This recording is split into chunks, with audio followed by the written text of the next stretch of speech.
যেন সময় যেতেই চাচ্ছে না, কখন যে আজান দিবে, কখন যে ইফতার করবো। বৌমা আজকে ইফতার বেশি করে বানাইছো তো, আমার কাছে মনে হচ্ছে যে আজকে আমি সব ইফতারি একাই খেয়ে ফেলবো। বাবা আপনার যা মনে যাবে তাই।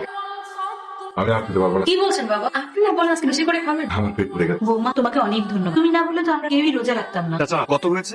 ভাতিজা 3000 টাকা হচ্ছে। 3000? এই সামান্য কটা বাজে 3000 টাকা? আরে ভাতিজা তুমি আমার আপন মান, তোমার কাছ থেকে আমি বেশি রাখবো, সব জিনিস কমাই কমাই দুস, নাইলে তো 4000 টাকা বিল। আচ্ছা চাচা সমস্যা নেই, আমি 3000 টাকা দিচ্ছি। চাচা আপনি বলেন সে আপনার আপন মাল, তার কাছ থেকে নাকি জিনিসপত্রের দাম কম রাখবেন আপনি? এখানে তো আপনি 2000 টাকার মাল দেন নাই, আপনি তার কাছ থেকে 3000 টাকা এই বেটা, তুই ব্যবসার কি বুঝছ? তুই যদি ব্যবসায় বুঝতি তাই তুই থাকতি মালিক, আমি থাকতাম কর্মচারী। তো শোন, ব্যবসার কাছে আপন জন নাই। এই সে কি আমার এমনি এমনি টাকা দিব? ব্যবসা করে আমার টাকা ইনকাম করতে হবে। চাচা ভাতিজা তোমার আরো কিছু লাগবে? না চাচা কিছু লাগবে না। তবে আপনি যে একজন অসৎ ব্যবসায়ী সেটা প্রমাণ।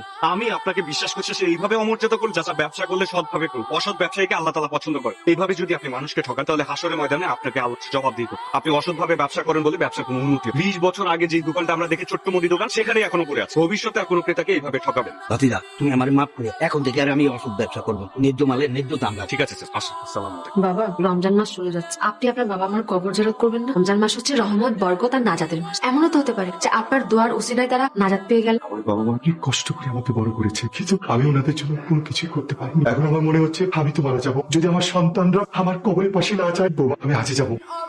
কি ব্যাপার? সেরের সময় তো চলে যাচ্ছে, ওরা কি সেরি খাবে না? কেউ ঘুম থেকে উঠেনি? না। কি বলো, সেরের সময় তো হয়ে গেছে। কি হলো বাবা, এত রাতে তুমি ডাকাডাকি করছো কেন? আরে টাকাটাই কেন করবো না? কয়টা বাজে দেখ, 3:10 বাজে। সেরি খেতে হবে না? সময় তো প্রায় শেষ হয়ে গেল। চল চল তাড়াতাড়ি সেরি খেয়ে নি। বাবা আজকে তো কেউ সেহরি খাবে না। কেন সেরি খাবো না? মা আপনারা কি ভুলে গেছেন আজকে 30 রোজা শেষ হয়ে গেছে, কালকে সকালে তো ঈদ। আসলে বৌমা এই রোজার 30 দিন ভোর রাতে সেরি খেতে খেতে একটা অভ্যাস হয়ে গেছে, তাই আজকেও ভোর রাতে আমার ঘুম ভেঙে গেছে। আফসোস বৌমা, আমি এতদিন এই আনন্দ থেকে বঞ্চিত ছিলাম। কিন্তু বৌমা আমি তোমাকে কথা দিচ্ছি, আমি যতদিন